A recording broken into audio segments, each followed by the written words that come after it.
Ya hemos esperado algún minuto de cortesía, así que vamos a empezar enseguida. Se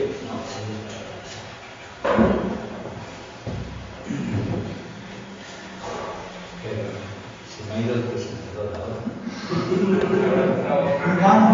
Ya no se puede quitar alguna cosa.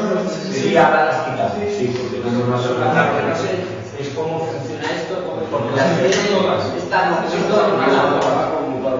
esto sí se puede. Con esto lo tenemos suficiente. Bueno, me tienes que seguir a lo que tú me digas. Cuando quieres ir para allá. Vale. Bueno, perdóname que de aquí de este lado ya me pongo en posición de trabajo.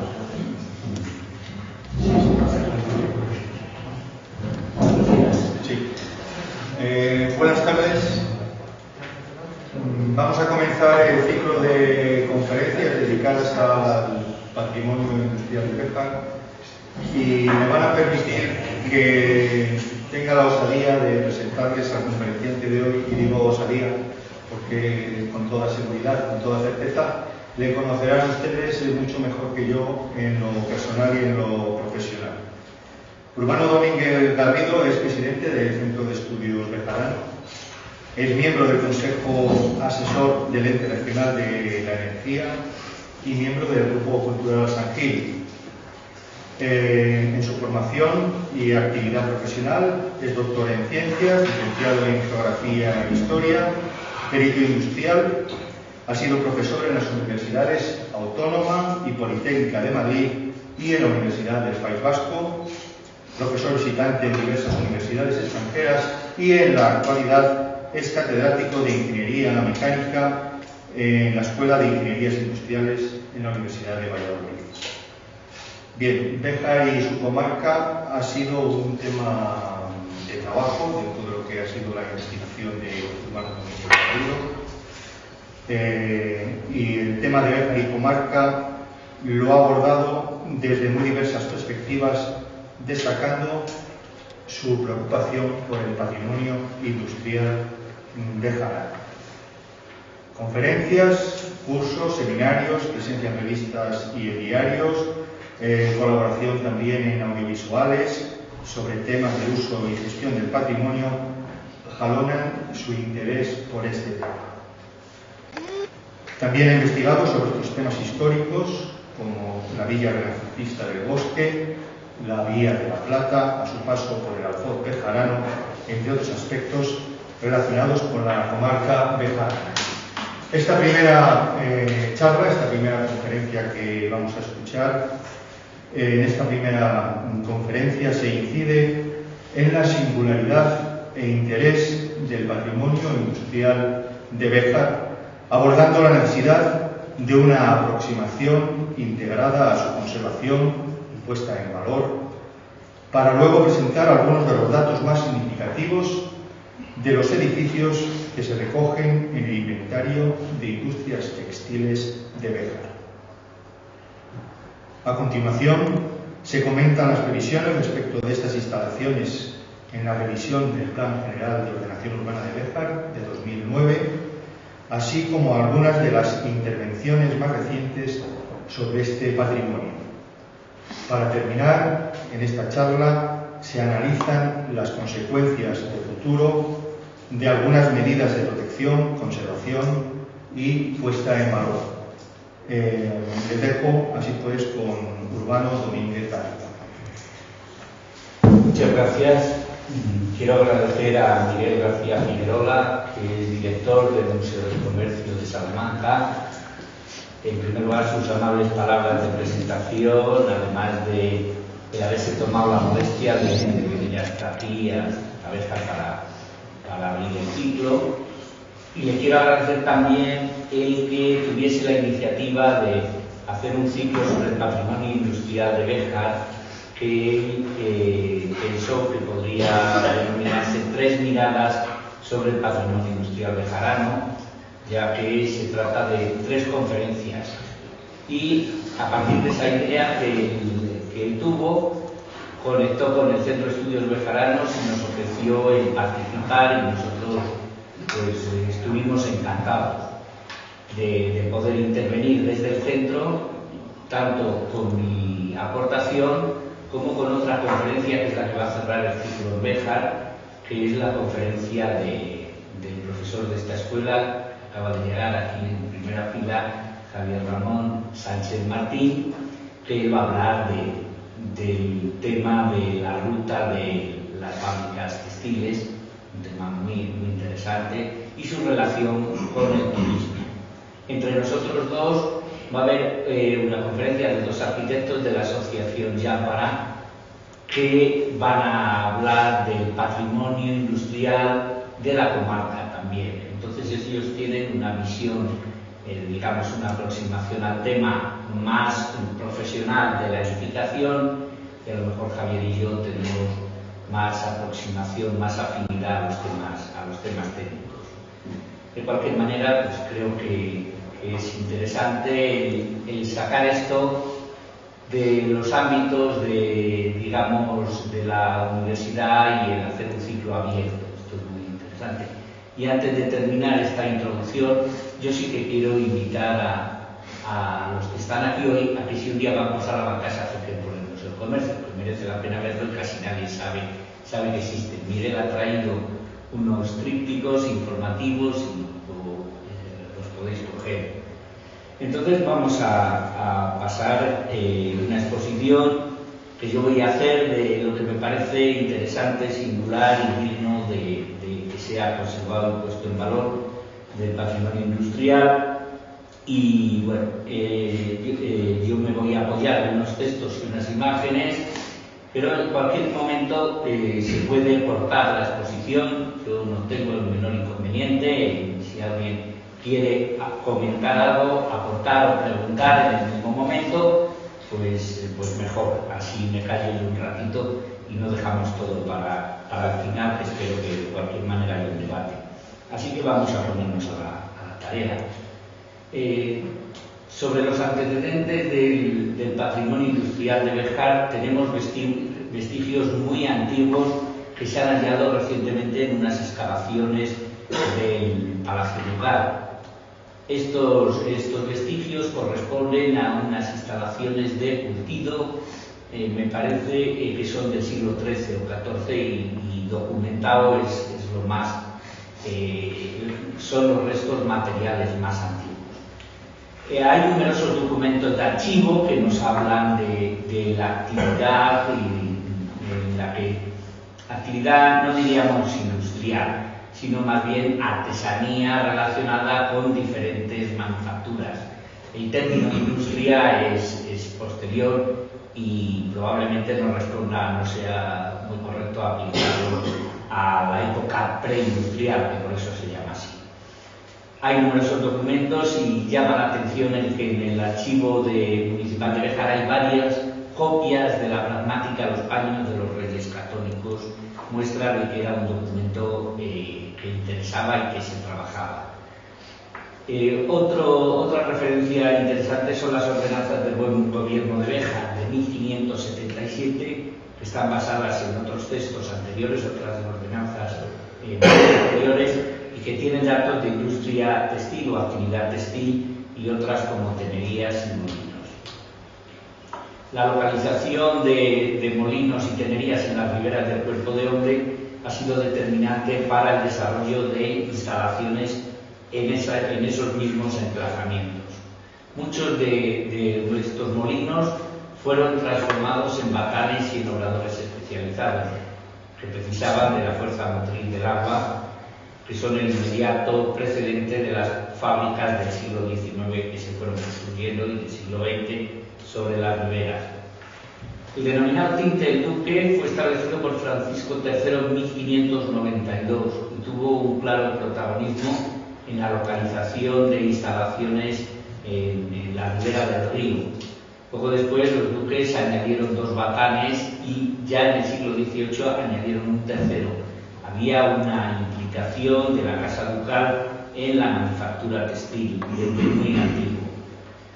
y ya fue a finales del siglo XVII cuando los duques impulsaron la cañería fina con la incorporación de artesanos de los Países Bajos, de origen flamenco. En Béjar todavía hay una calle que se llama Calle Flamencos, precisamente porque algunos de ellos se instalaron allí. El primer inventario gráfico que tenemos del patrimonio industrial de Béjar es la vista de Béjar de Ventura Lirio del año 1727. Es un cuadro muy minucioso, muy detallista, que ha dado lugar a bastantes estudios por la cantidad de información que recoge, muy precisa. Se identifican molinos, batanes, tenerías, fábricas de sayales y se puede decir casi que hasta una escuela de formación profesional, lo que se llamaba la Casa de las Beatas, donde aprendían a hilar fino las pupilas del duque. En sus tiempos, para cuando pintó esto Ventura Lirios, había varios miles de personas que ya trabajaban en lo que él llamaba un río bravo y manirroto, y decía que a manos llenas abundan sus molinos y batolas. En la Vista Béjar no están todas las instalaciones que había relacionadas con la manufactura textil, pero sí hay una buena información de gran número de ellas.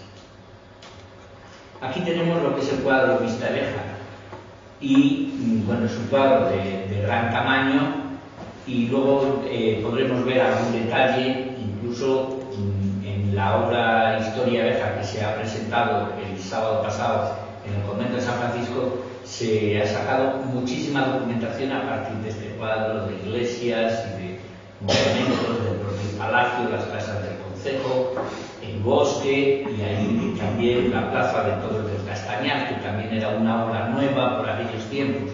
Si se data la obra de fábrica de Castañar en 1711, para cuando llegó el pintor en 1726, se tomó un año en pintar esto, aquello estaba recién estrenado. Y tenemos la fotografía que en aquel tiempo se podía hacer. Muy bueno. Esto es un mapa un poquito anterior a la Vista de Béjar, pero del mismo autor, Ventura Lirios. Es una documentación también muy minuciosa, donde se ubican las instalaciones del duque y las de otros fabricantes, que se preparó con motivo de un pleito. Este documento lo encontraron y lo han analizado y comentado Pepe Muñoz y Juan Félix Sánchez Sancho, que también son miembros del Centro de Estudios, y tiene una gran precisión. Incluso a día de hoy se pueden identificar algunas de las instalaciones, de las edificaciones que ahí aparecen.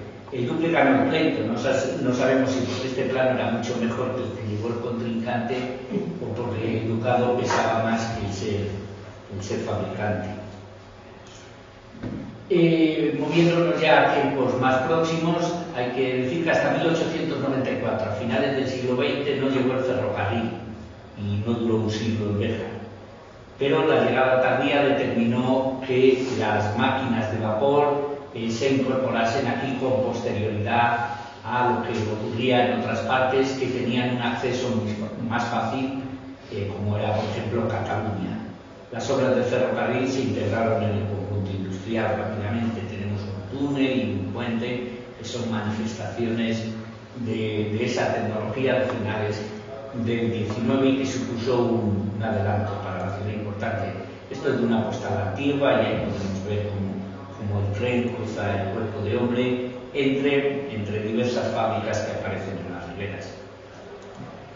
También se instalaron aquí, con posterioridad a la llegada del ferrocarril, es decir, con retraso respecto a Cataluña, calderas de vapor con sus airosas chimeneas.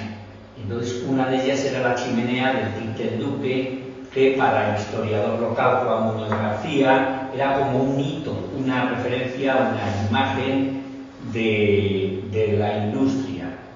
Y esta chimenea, junto con las otras instalaciones, me referiré luego a ello, fue demolida en el año 2001. En Béjar se pueden encontrar un gran número de edificios que cubren un dilatado periodo histórico. Podemos distinguir, siguiendo a Sobrinos y Mal, que han estudiado las tipologías industriales, tres tipos: el de arquitectura tradicional, la arquitectura industrial de la primera revolución industrial entre 1830 y 1880, y luego la arquitectura de la segunda revolución industrial, 1880-1970. Yo voy a enumerar aquí solo algunos de los elementos de esta tipología. Se puede encontrar una información muchísimo más detallada en un documento, una memoria que preparó el Grupo Cultural San Gil, promoviendo la protección de este patrimonio, que luego mencionaré más adelante. Es una tipología que está muy ligada a la arquitectura popular vernácula, a lo que es la arquitectura de la zona, los materiales que se utilizan, la forma de utilizarlos es la de los edificios, la de las viviendas. Edificios de planta cuadrada o rectangular, colocados en sentido de la profundidad y adaptados al relieve, alzados de 1 o 2 pisos, de mampostería de granito y exteriores sin ninguna concesión al ornato. Un ejemplo de un edificio de estos es este, que es uno de los, es el Batán de arriba, que era de los duques de Béjar, y tal y como aparece en el cuadro de la vista de Béjar de Turalirios. De arquitectura de la primera revolución industrial, también se acaban de llamar fábricas de pisos, se hacen construcciones de 3 o 4 pisos. Los cuerpos son de mampostería de granito, con piezas en esquinas y recercado de vanos, con piezas voladas, todo ello en cantería de granito. Exteriores también sin concesiones ornamentales, y los vanos, las luces, son los únicos elementos compositivos. Ya aparece una disposición seriada que da una cierta regularidad al edificio, cosa que no ocurría en el tipo anterior. Los cerramientos son de obra siempre oculta, está enfoscado, es toda la cantería. Aquí podemos ver una de estas fábricas muy significativas, que todavía se conservan, aunque no en muy buen estado, pero es un ejemplo magnífico de este tipo de edificio. La segunda revolución industrial en Béjar tiene numerosos elementos, numerosos edificios que se fueron levantando entre 1880 y 1970. La tipología es de fábrica nave, en una o varias plantas, a menudo tenía una estructura modular que permitía fácilmente la ampliación simplemente repitiendo el esquema. Cubierta de vertientes, en la mayoría de los casos, lo que permite luces y un espacio útil al no tener que soportar cargas superiores. La vertiente acristalada se orienta a norte para obtener una iluminación uniforme y para evitar deslumbramientos. Bueno, voy a hacer un comentario. Al Museo Textil se le ha puesto una cubierta original de este tipo, podría ser, aunque una de los faldones es curvo, pero luego la vertiente acristalada la han orientado justo al revés. Mira hacia el mediodía, no mira hacia el norte como todas las de las fábricas que tenían ese tipo de elemento para iluminar. Las crujías están definidas por gruesos muros que delimitan el espacio interior, y entonces el espacio es muy diáfano, muy abierto para facilitar la colocación de material, y únicamente hay finos elementos sustentantes y se requieren, que pueden ser metálicos primero y luego más tarde de hormigón armado. Aquí podemos ver algunos ejemplos de esta fábrica típica con cubiertas en diente de sierra. Es la fábrica La Tesa, hoy totalmente arruinada, y bueno, en un proceso que no se sabe qué se va a hacer con ella, porque ha habido diferentes proyectos que ninguno ha llevado adelante. Aquí tenemos un conjunto de edificios magníficos que aparecen en las inmediaciones del puente de San Agustín y muy bien conservados. Y aquí alguien lo conocerá, esto es otra de las fábricas, una parte de las naves de la fábrica de Don Rodolfo, también en muy buen estado. Bueno, si hay que destacar algo del patrimonio industrial es su singularidad, y sobre todo por el sitio en el que se encuentra emplazado. De Béjar se ha dicho que era un oasis industrial en un desierto agropecuario, o ha habido quien lo ha llamado el Manchester de Castilla o Manchester castellano. Y hay que decir que la trayectoria industrial de ciudades como Segovia, Guadalajara, Valencia, Zamora se cortó mucho antes que en Béjar, que se ha mantenido y en cierta medida, en la medida de lo posible, se mantiene todavía a día de hoy, aunque ya no es lo que era. La razón de esta pervivencia quizás haya que irla a buscar a que en Béjar se orientó la producción hacia la pañería fina que otras instalaciones tradicionales no introdujeron. El patrimonio industrial de Béjar, considerado unitariamente, supera en número de elementos y en dimensiones el de otros conjuntos mejor conservados y más conocidos, como por ejemplo las colonias fabriles catalanas.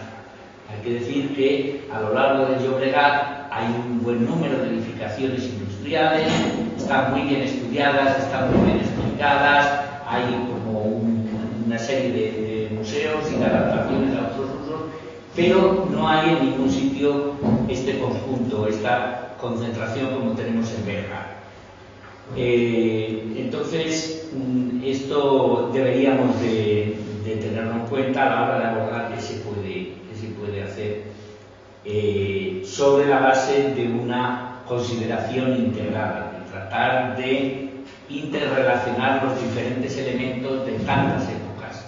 Esto es que durante muchos siglos la mayor parte de Béjar se dedicó a la manufactura de la lana, y eso no sé si tardará otros siglos en desaparecer, o seremos más habilidosos y en pocos años conseguiremos que no queden los restos, pero a día de hoy todavía hay cosas interesantes. Hay que decir que el patrimonio industrial bejarano no está formado por las grandes fábricas del 19 y sino que es eso más todo lo que había antes.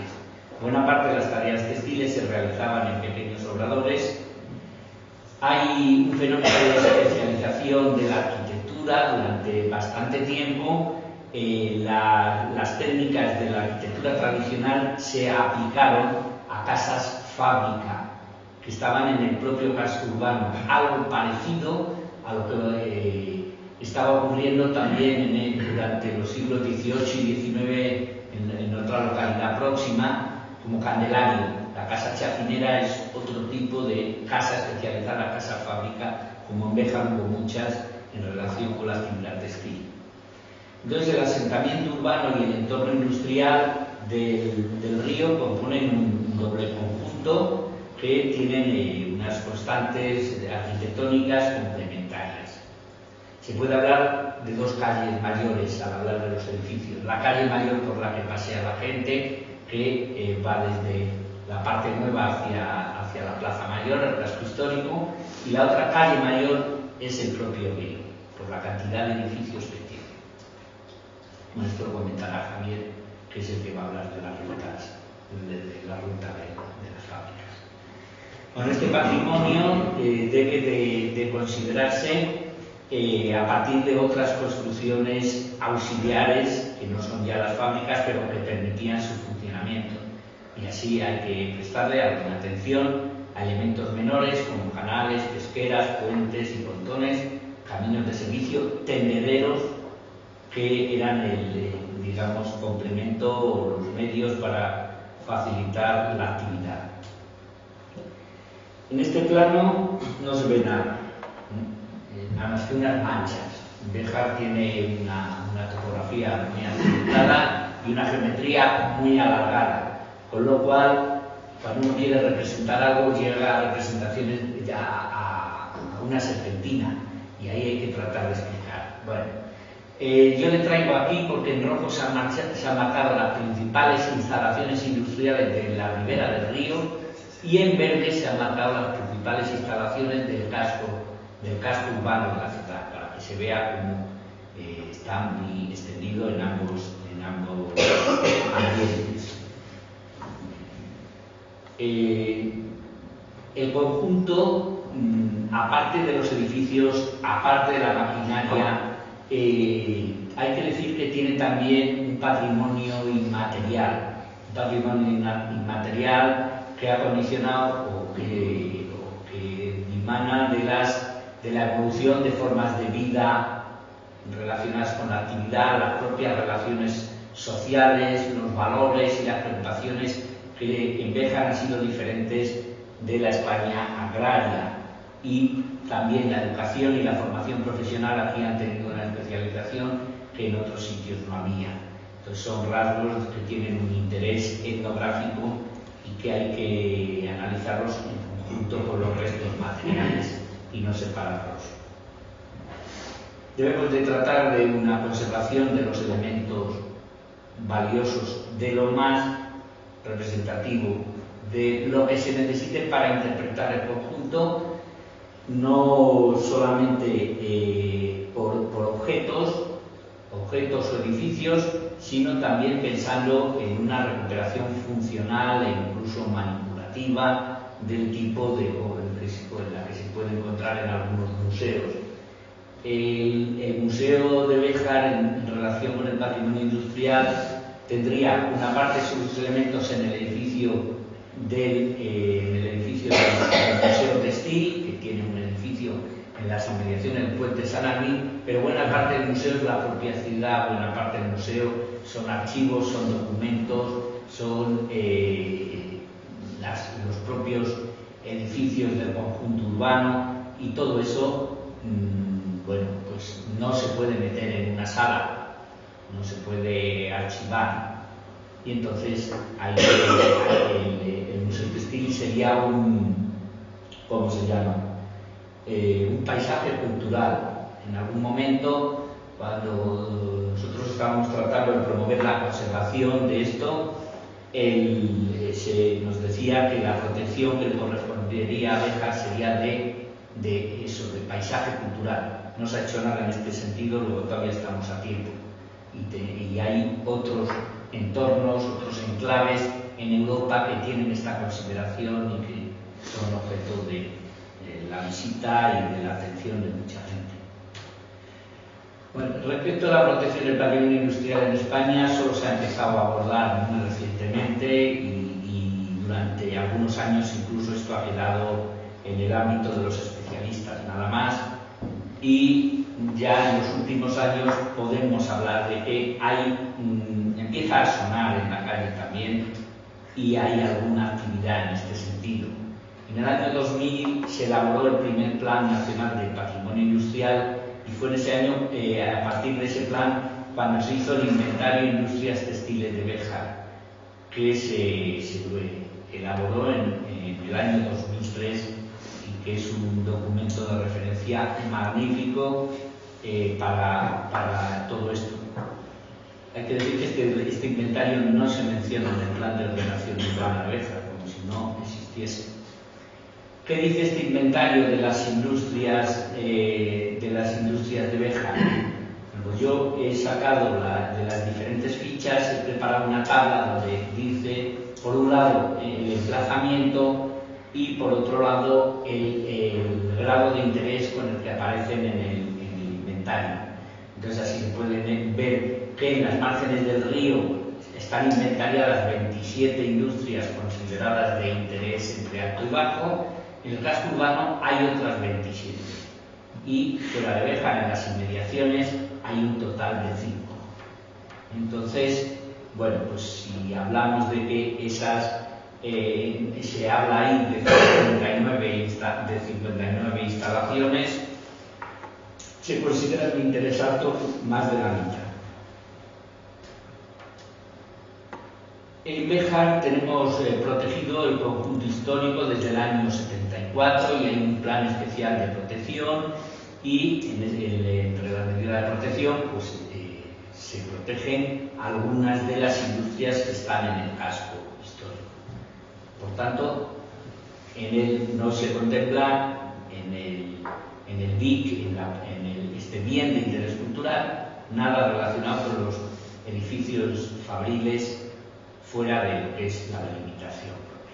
Aquí podemos ver una vista de las casas burguesas de la calle Mayor del 19, que es la misma arquitectura que se estaba empleando en las industrias del río.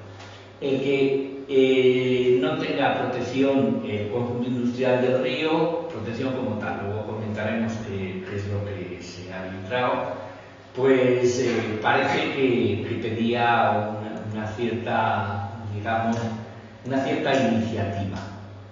en este sentido, porque hay edificios, como ya he dicho, muy interesantes y porque hemos visto que es una parte muy importante de todo conjunto del patrimonio industrial. Esto es otra vista de edificios en las intersecciones del río. Aquí se ven algunas chimeneas y bastantes torres de pisos, pero todavía se pueden ver varias fábricas. Entonces, aquí hubo una iniciativa en Béjar de diferentes colectivos tratando de llegar a algún grado, de obtener algún grado de protección y, bueno, pues recogieron aproximadamente 3.000 firmas de apoyo. Lo que se pedía era que se protegiese algo más que las chimeneas, que se pensaba entonces que las chimeneas se podían conservar, pero lo demás no tenía mayor interés. Y bueno, se preparó un pequeño folletillo que fue el que sirvió de soporte para esta campaña y para esta recogida de firmas. Y unos meses después de lanzarse esto, el Grupo Cultural San Gil, que era el que estaba coordinando esta iniciativa de protección, presentó una memoria de modificación del BIC Conjunto Histórico de Béjar y de su entorno de protección para incluir el patrimonio industrial del río. Esto fue en febrero de 2004, se presentó a primeros de marzo en Patrimonio. Y entonces simplemente lo que se pedía era que se modificase la delimitación del BIC que ya existía para añadir la parte del Valle del Cuerpo de Hombre que va desde el conjunto de familia de Navahonda hasta Gómez Rodulfo, ambos inclusive, y luego que se estableciese un entorno de protección para todo él, para establecer una transición de las zonas de intervención libre y las que podían tener alguna protección. Y aquí podemos volver sobre este mapa, pues el conjunto, no tengo ahora un puntero, no me acuerdo de traerle, ni un ratón que marque, pero bueno, el conjunto histórico de Béjar está en la parte, digamos, de medio plano hacia la izquierda, en la zona central, lo que está protegido como BIC, y en esta iniciativa pues se quería llevar la delimitación de manera que incluyese la ribera del puerto. Entonces se llevó a la Comisión Territorial de Patrimonio y allí el informe técnico establecía que a la vista de lo que se había presentado que se podían distinguir dos zonas, la zona A, la industria en el río, entre el puente del río y la fábrica de García Cascón incluida, que sería protección como BIC, incluyéndola en la modificación. Y luego decía la industria del río y el ensanche urbano, que era la parte de la industria fluvial que queda fuera de eso, que debían de ser protegidos por el plan de ordenación urbana. No se veía mucha coherencia, mucha lógica el establecer diferentes grados de protección. Aquello se alegó en su momento, la propuesta se mandó a Valladolid, a la Dirección General de Patrimonio, y a día de hoy no ha habido contestación. Este tipo de iniciativas ya caen a los 3 años, o sea que sabemos lo que ha pasado. El detonante de los problemas de conservación del patrimonio Béjar fue el derribo a finales de 2001 de las instalaciones Tintel Duque, que aquí aparecen en una foto antigua, y había instalaciones que cubren un periodo muy amplio, edificios que van desde el 17, tintes de finales del 16 están documentados, estaban del 17 hasta los últimos de mediados del siglo XX, y todo esto pues cuando se estaba tramitando su posible protección y cuando se pensaba en que podría declararse BIC, incluso las Cortes de Castilla y León aprobaron una moratoria de intervención en este asunto, pero aquello no sirvió de nada, porque en un corto espacio de tiempo, desde la presentación del concurso de acreedores por la empresa Gutiérrez, que eran los propietarios, hay que decir que esto se mantuvo como tinte durante 4 siglos. Bueno, pues en un periodo muy corto de tiempo lo compró un constructor y lo tiró inmediatamente. Y eso ha estado durante años, para vergüenza de Béjar, como un solar, porque no se empezó a construir hasta que no hubo una modificación del plan de ordenación urbana que aumentaba las densidades y entonces permitía edificar más. Y aquí podemos ver los últimos edificios del conjunto que se tiraron, perdón, me he ido donde no era, es ese. Y otra fábrica que había ya de los años 50, era la fábrica Prestos y Acabados de Matza, que también se arrasó en su totalidad y solo se dejó la chimenea de muestra. Bueno, naturalmente allí se puso una urbanización que se le dio el apropiado nombre de Tintes del Duque, recordando lo que había sido eso. Se derribaron otras instalaciones industriales durante esos años. Estamos hablando donde hace muy poco tiempo la fundición militar, Verde, la chimenea Patricio Hernández Zajero, se derribó en 2006, Matza y aparte el Tintes del Duque, que me refería, y otras de interés histórico.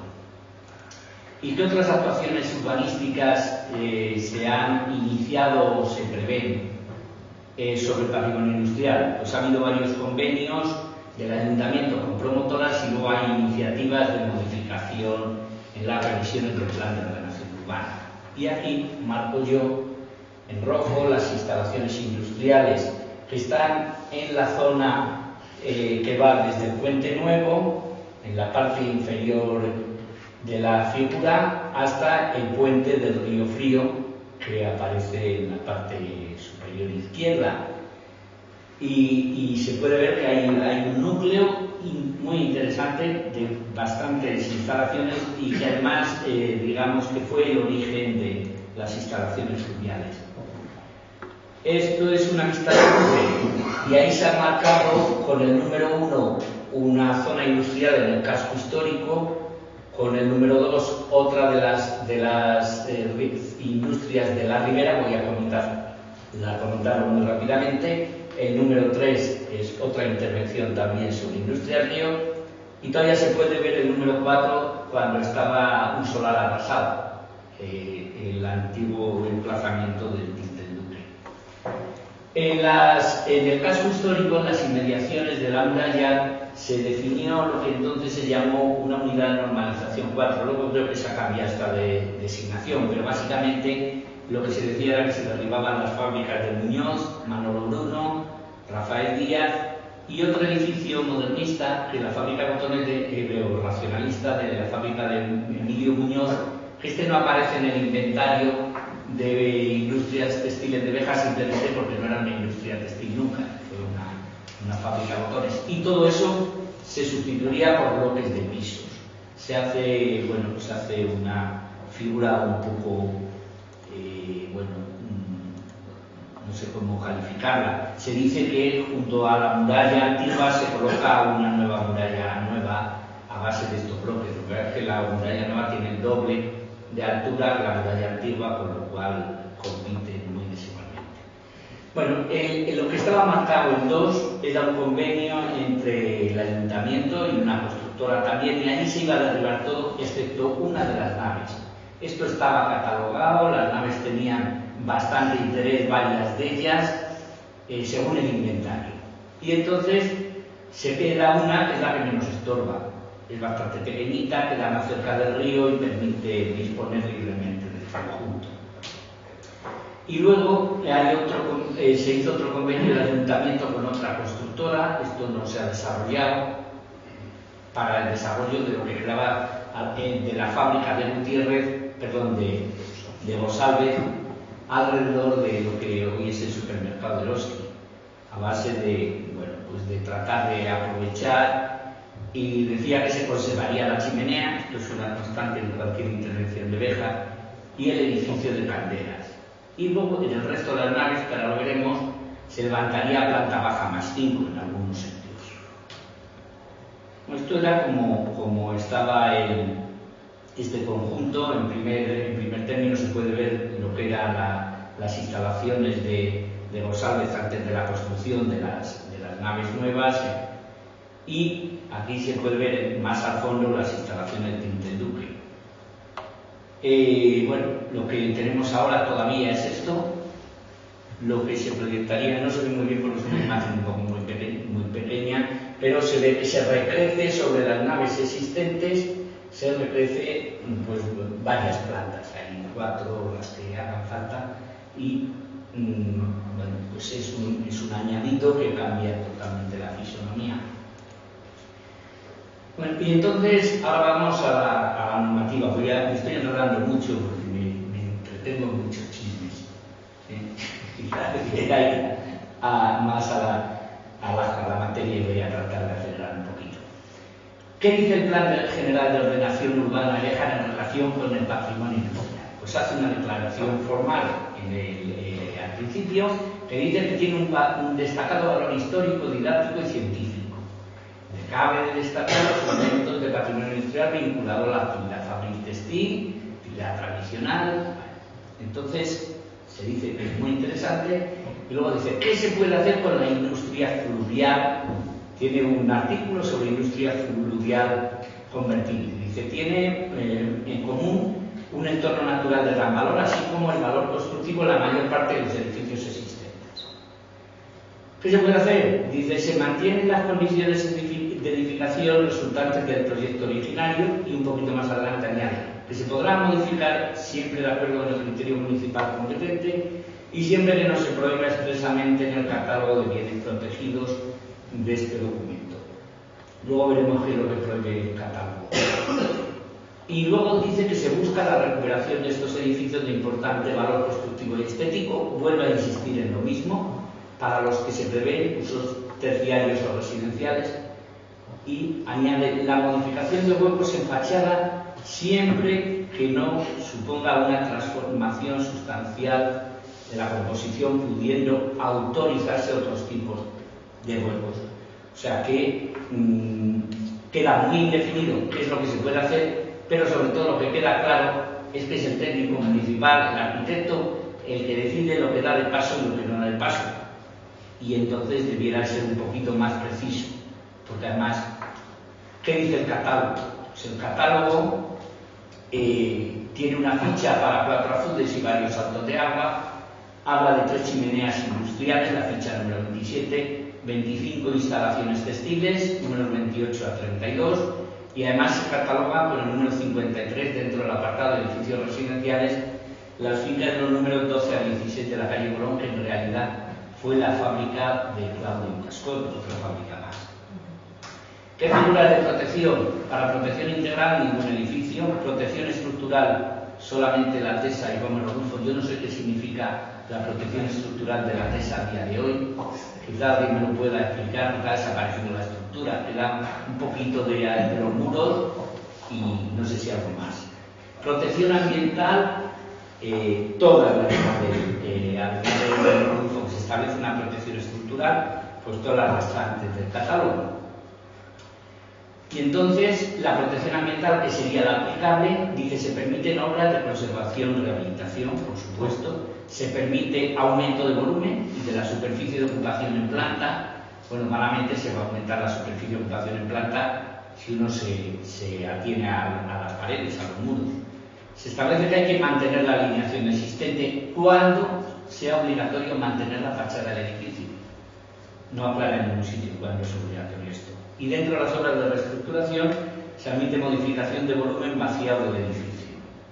Siempre que se mantenga fachada o fachadas exteriores, no queda claro si de lo que se trata es de mantener la fachada principal o cuáles son las que, en definitiva.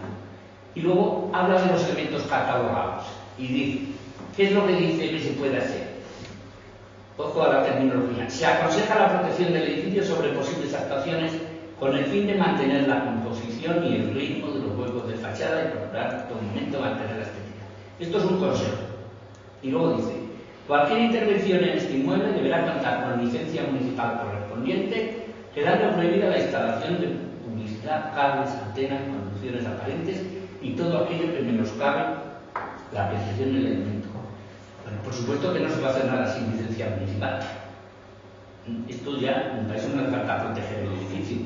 Y como digo, luego las fichas del catálogo pues son muy poco, no definen qué elementos, cuando hay más de un edificio no define cuál es el que se supone que van a mantener, no define cuáles son las fachadas, el catálogo está vacío, tiene unas fotos y luego tiene una forma muy vaga de referirse a la protección, que es la que aparece, eso que yo he interpretado. Esto es la intervención en lo que era la fábrica de Cascón.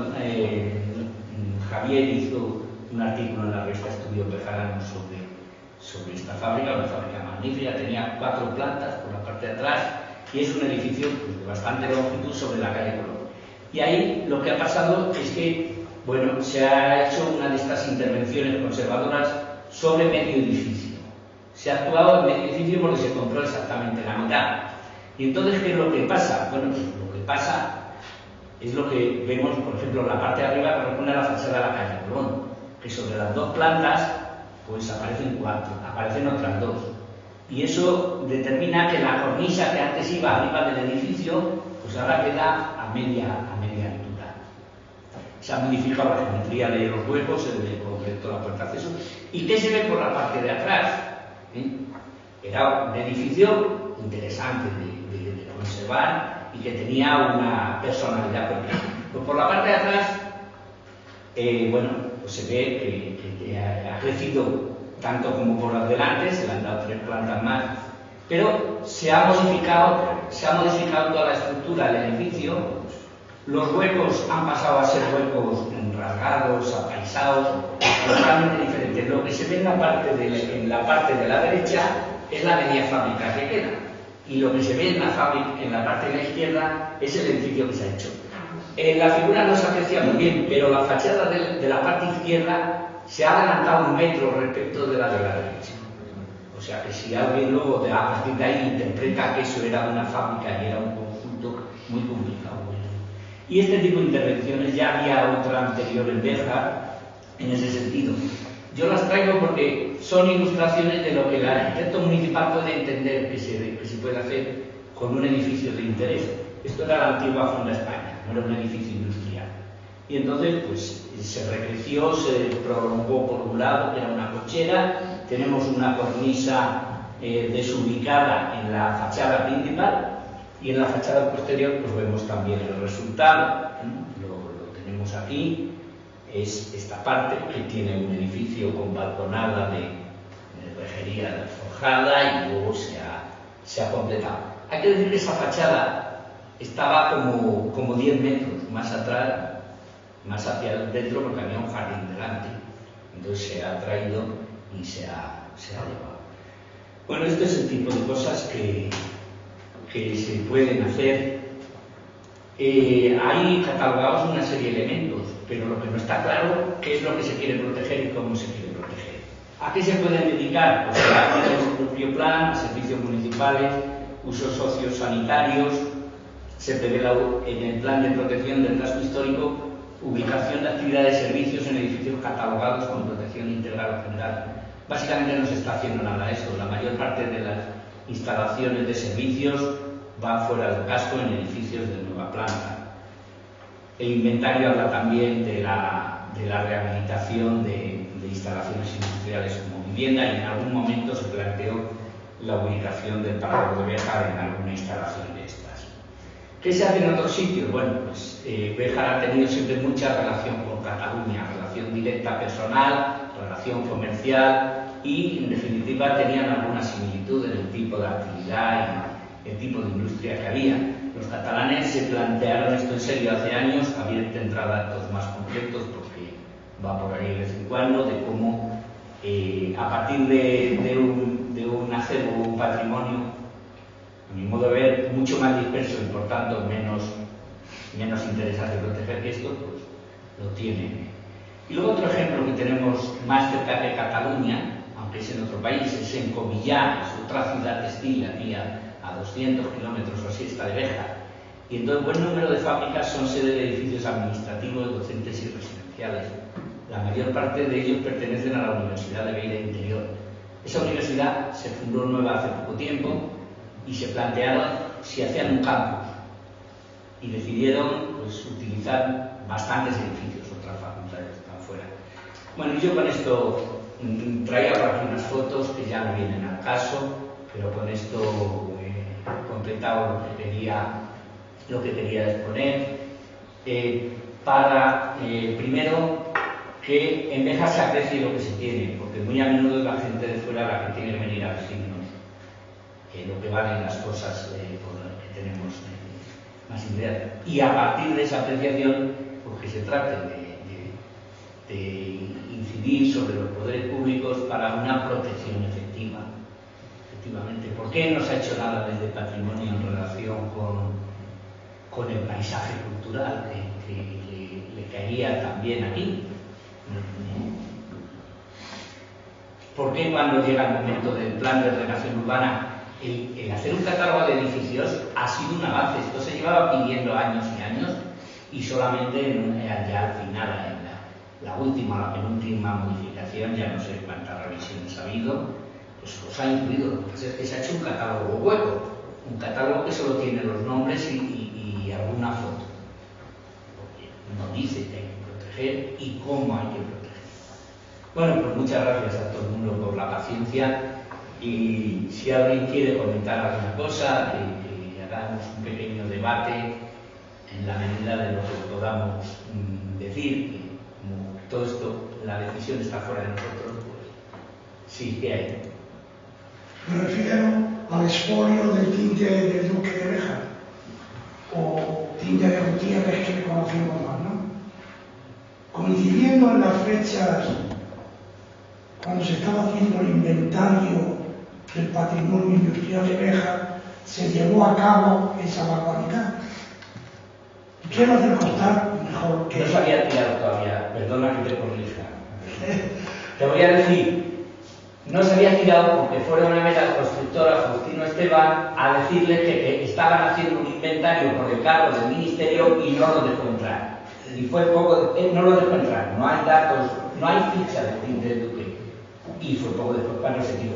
Pero estaba en pie cuando esta gente trabajaba en Béjar. Sí, pero yo quiero profundizar en la barbaridad que se cometió, y si eso no es sancionable, porque yo creo que sí, que lo es, ¿no? Primero coincidiendo cuando se estaba elaborando un inventario del patrimonio industrial, había que haber obligado a detener esa barbaridad, primero. Segundo, no haberlo permitido. Y ya que se ha hecho, habrá que recurrir, si es que está en el plazo correspondiente, a sancionar a los culpables, porque poco a poco, por desidia, se han cargado, por ejemplo, la antigua Hispano Textil o PESA. Esto fue con premeditación, alevosía y nocturnidad. Yo creo que estamos en un país que nos importa un bledo la destrucción patrimonial, industrial, patrimonial de todo tipo. Da igual, aquí todos lo damos por bueno. ¿No? Habrá que levantar la voz alguna vez. Yo menos que nadie, porque estoy afónico. Ya, no, a pesar de todo se te oye. Pero que me entiende. Sí, se te oye. Se me entiende, ¿verdad? Se te entiende. Vamos a ver, ¿por qué no se ha sancionado? Hay una ley de patrimonio histórico que la tienen que hacer cumplir las administraciones. Denuncias de muchas intervenciones de estas irregulares ha habido más de una, más de dos. Pero si no hay voluntad de cumplirla, pues entonces hasta ahí hemos llegado. Yo sí que quiero decir que, vamos a ver, el plan de ordenación urbana de Béjar es del año 83, el primero que se aprobó, y luego se han hecho varias modificaciones. Bueno, yo sé qué pasaría con las primeras, que eran muy puntuales, pero desde el año 92, 93 ha habido varias de gran calado. Bueno, pues se ha estado tratando de que la Dirección General de Patrimonio interviniese de oficio en la tramitación del plan y dijese lo que había que proteger y cómo habría que protegerlo. Nunca ha intervenido la Dirección General de Patrimonio en la normativa del plan. Así como hay escritos Hay connivencia. ni siquiera hay otra cosa que no les preocupa el asunto. Yo no creo ni que vayan a medias. Así como hay escritos, por ejemplo, de la Confederación Hidrográfica y de carreteras, por ejemplo, también hay escritos cuando se plantea una modificación por las afecciones que pueden tener las modificaciones propuestas. Patrimonio nunca. Y se le ha hablado con el tema del bosque, que no está protegido el entorno, que se está construyendo sobre la tapia, que si no se modifica, que está otra vez la revisión, pues que es la forma de que desde patrimonio se promoviese la protección efectiva del entorno al bosque o de otros elementos como las fábricas. Pero bueno, quiero que, perdona un momento. Y ahora te digo yo. Perdona un momento porque si no luego se me Pero no vamos a... No. Son dos palabras.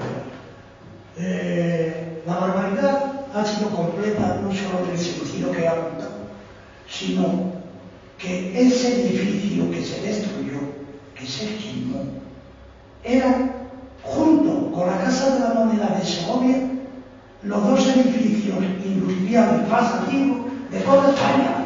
O sea, ¿a dónde vamos a parar? Una perla de la arquitectura y de la historia, la han barrido de un plumazo. Ahí con eso acabo. Ahora quiero los criterios. Más intervenciones porque yo quería más cosas. Sobre todo porque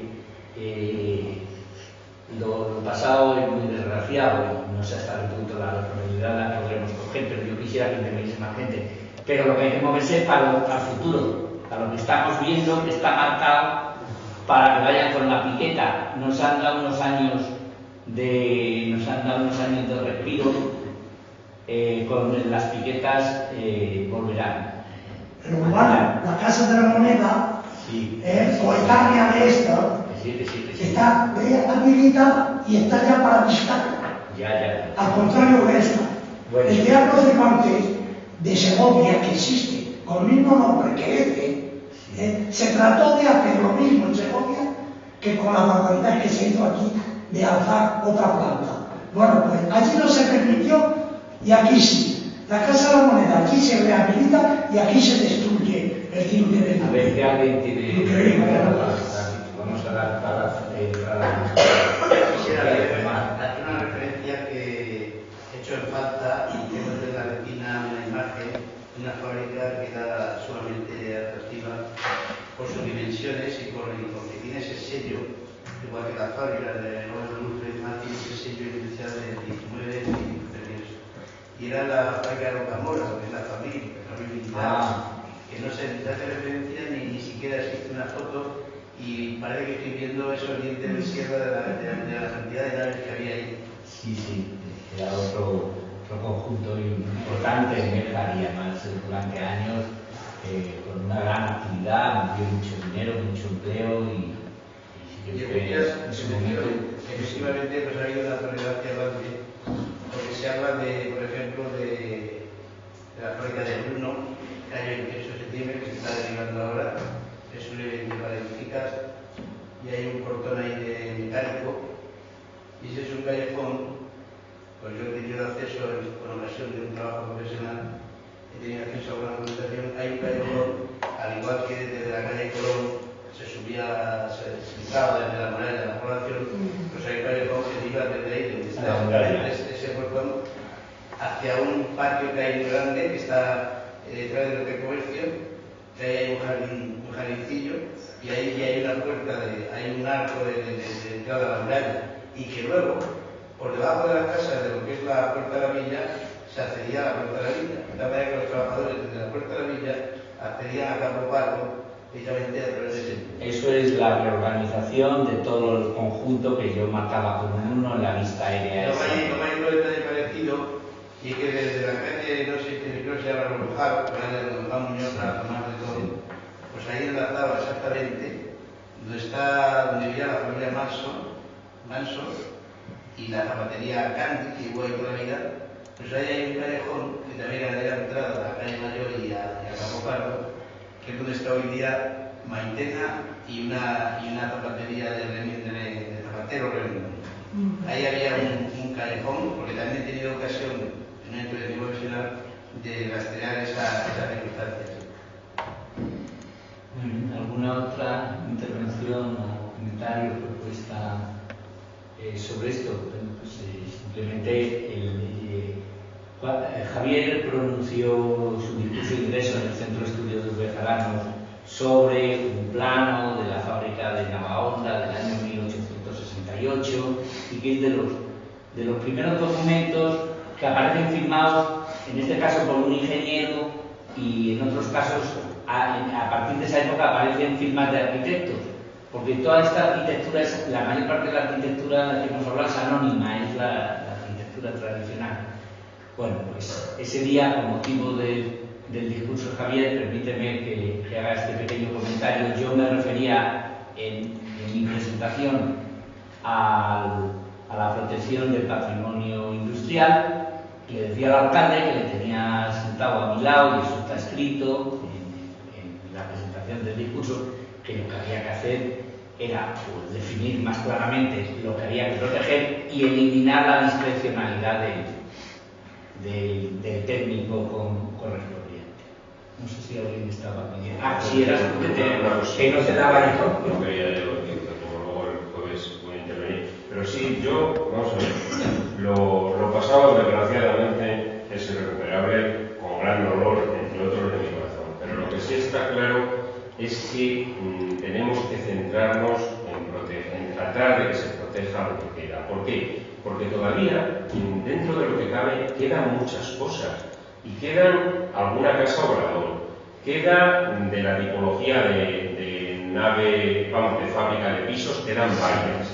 De la tipología de nave, digamos, industrial con dientes de sierra, quedan algunas muy notables, como por ejemplo la que está en Rodulfo, la de ladrillo y piedra de cantería con dientes de sierra, con luz norte, además, bien estructurada, que creo que es de 1914, y no está aquí, sino que me corrija personalmente, porque no es la primera parte del edificio, que es un edificio notable, un edificio de pisos secundarios, alguna como la fábrica de picozos que fue de harina y de sopas y de fideos y esas cosas, pero bueno, también esa fábrica habría de tipo de puede decir la de no lo sabía muy bien. Sí, porque hay una claro que han dicho bueno, en 1970 que figura que había matado, etc. Sí.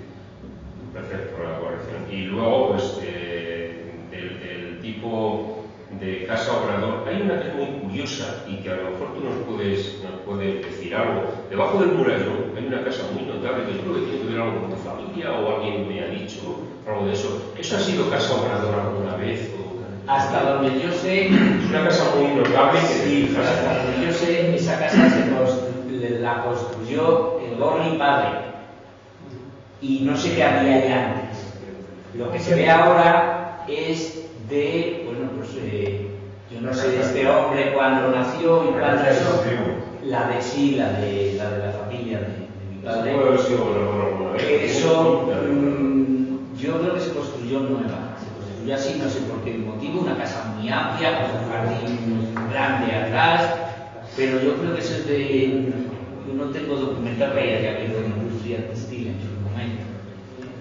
No es la tipología, lo parecía indicar, pero bueno, puedo estar equivocado. Quiero decir que todavía quedan muchas cosas y luego hay zonas de conjuntos. Quiero decir que lo construyó este Gorri padre y lo construyó por encargo, porque me lo ha contado a mí, por encargo de mi abuelo, que era médico. Sí, luego bueno también. Ahora, que allí hubiese otros elementos o se estuviese reproduciendo el tipo de casa que se hacía para la que veíamos el ejemplo de la de Cascón, que hemos comentado antes. Hay más elementos de esos en la calle Corona, uno más. Allí enfrente de la de Cascón también hay. Sí, queda eso. Queda de quién era esta de Cascón. De Cascón era frente a las oficinas, sí, de Quinio Cascón.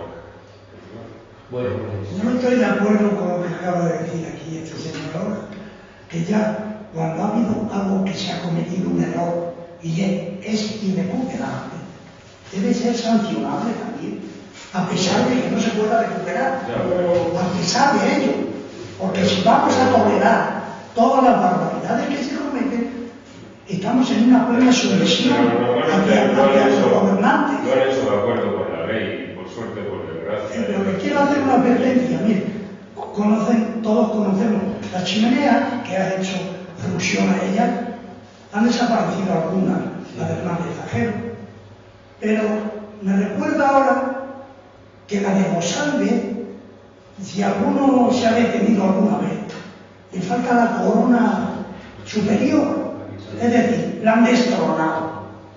Bueno, pues hace aproximadamente 18 años,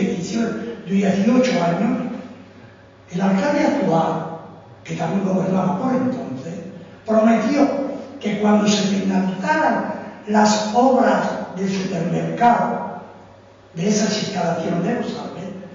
Se acometería también la reparación de dicha corona. Ahí está, descoronada. ¿Y qué hacemos ante todo esto? Transigir, aguantar, soportar, no. ¿Queremos que todo acabe como hispano textil? Pues no tardaremos. A pesar de todo el esfuerzo que hacéis desde el grupo Sangre, del Centro de Estudios Mexicanos y de todo lo habido y por haber. No, mientras no se meta mano dura a los gobernantes, si no hay más. Pero eso es la verdad, más o menos con media verdad. Pero es una cosa que no es de 2, ni de 3, ni de 4, sino que tiene que haber un mayor interés. Si los intereses a la hora de... No, pero es de una forma. Si los intereses a la hora de modificar el plan de ordenación urbana reflejasen este tipo de inquietudes, pues no se aprobarían las intervenciones que se... pero porque no solo las fábricas, son las propias intervenciones del casco histórico. Bueno, pero... Hay mucha pasividad entre la ciudadanía, mucha, y así no se consigue nada. Ese es el fin de la cuestión, nada más. Muy bien. ¿Alguna otra cosa? Bueno, pues entonces tenemos que cerrar porque aquí ya a la escuela le llega el momento de echar el candado. Por hoy no la cierran definitivamente. Esto es otra cosa que se va a perder del patrimonio industrial. Claro. Porque Béjar,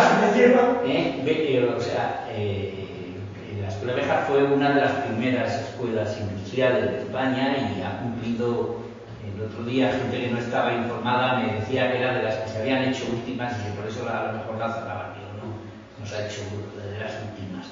Cumplió los 150 años hace varios ya.